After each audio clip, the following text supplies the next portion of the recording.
Welcome to Ramya talks official. 2010లో వచ్చిన ఏమాయ చేసేవే సినిమాతో వెండితెరకి పరిచయమైంది సమంత. ఈ సినిమాతోనే శామ్ సక్సెస్ జర్నీ ప్రారంభమైంది. అలాగే ఈ సినిమాతోనే నాగ చైతన్యతో ప్రేమకు బలమైన పునాది పడింది. పెద్దల అనుమతితో 2017లో పెళ్లిపీటలెక్కారు. అందుకే తన పర్సనల్ అండ్ ప్రొఫెషనల్ లైఫ్కు సంబంధించిన ఎంతో స్పెషల్గా నిలిచిన ఈ సినిమాకు గుర్తుగా శామ్ వైఎంసి అంటే ఏమాయ చేసావే అనే పేరుతో ఓ టాటూని తన మెడపై వేయించుకుంది. ఈ పచ్చిబొట్టు తనకెంత స్పెషల్ అని పలు ఇంటర్వ్యూలో సందర్భాల్లో చెప్పుకొచ్చింది శామ్.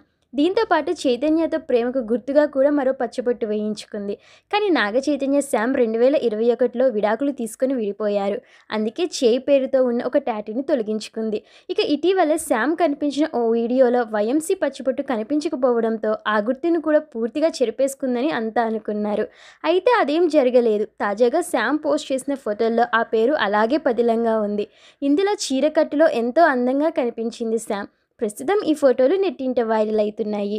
నెటిజన్లు అందులోనూ వైఎంసీ పచ్చిబొట్టు కనిపించడంతో కొంతమంది చాలా సంతోషంగా ఫీల్ అవుతున్నారు. వీడియో నచ్చితే లైక్ చేయండి, సబ్స్క్రైబ్ చేయండి.